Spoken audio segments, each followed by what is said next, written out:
Eastern Time. All right, in Toronto, let's see what happens with Kyle Lowry here. No. Oh! Yes.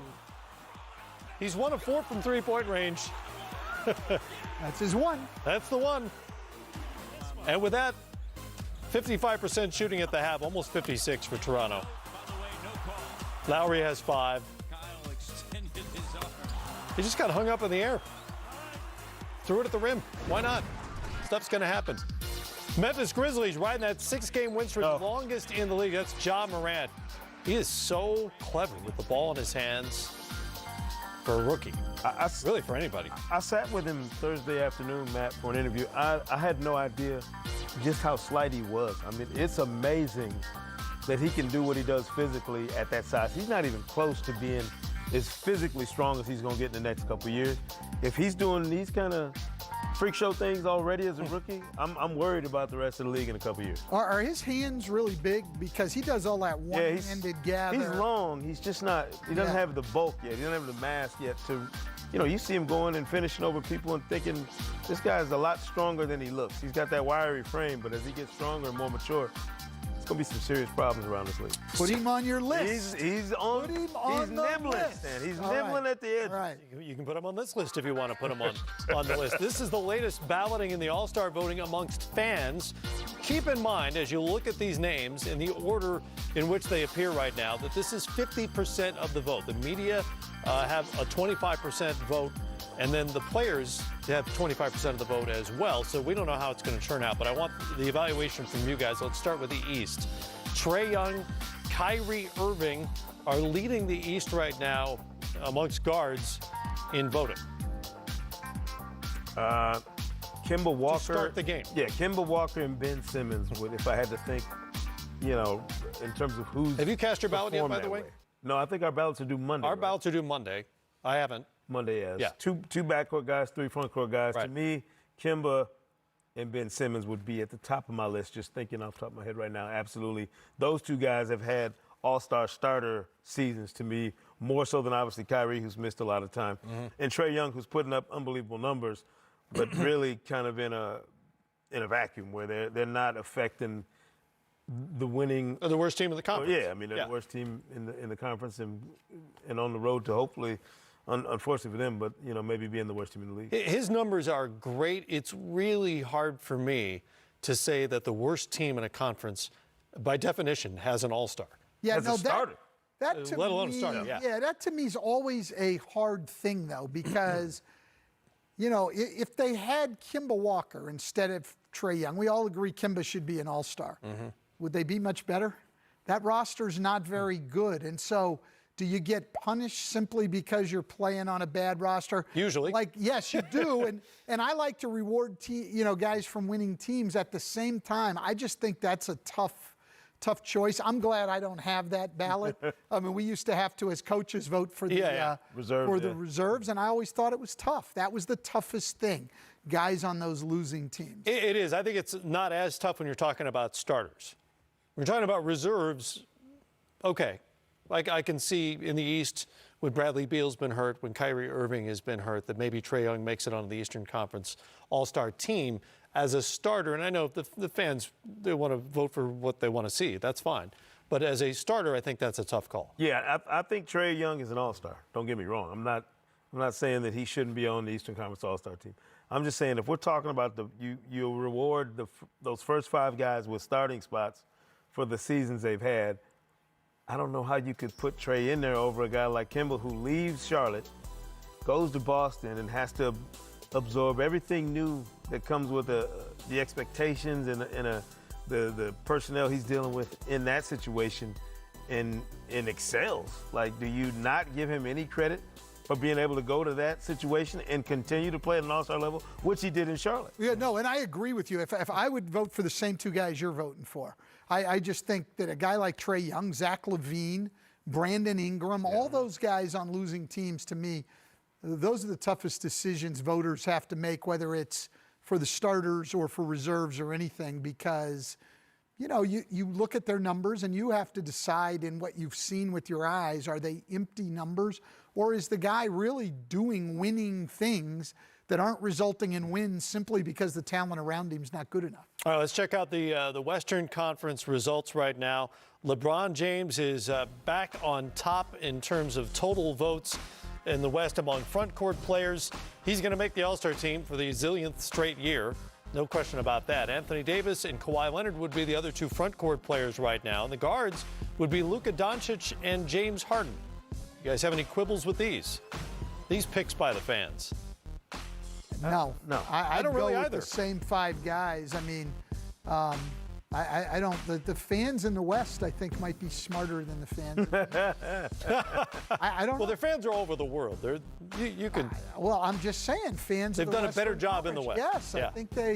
I think they have. You know. I think by virtue of what we see on the court every night, it's usually pretty logical. It makes sense, like who would be in these spots. The thing that I love that's changed is that we're no longer obligated to pick those different positions. You know, you used to always have to have a center. So Right. it was always That's like this thing where you're problematic pulling some teeth, years, trying to figure out what center when.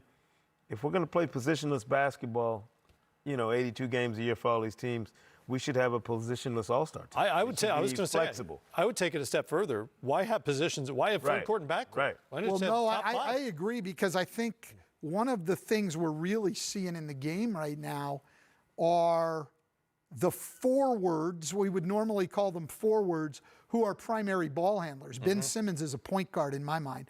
LeBron James we have in the front court. He's a point guard. Luka Doncic is Doncic 6'7". is a point guard. I mean, and Brandon Ingram, it guards the 4, but he's a point guard. We're seeing that across the whole league now a lot. I don't know, where are we voting on them on their defensive position or their offensive We're voting on position? their listed position. That's what we're voting on. But that's sort of Well, like Jimmy Butler's on the ballot as a front court guy. Right. I think if you moved him to the backcourt where I think he should be, I'd vote for him as a starter. I agree. But that's not where he is. So we can't do that. I'd vote for him as a starter right now, no matter what. I think he's had that kind of season. I mean, it's just I think Hard to argue that. It makes itself pretty prominent at this stage of the season who belongs and who doesn't. Speaking on cue. of the Heat.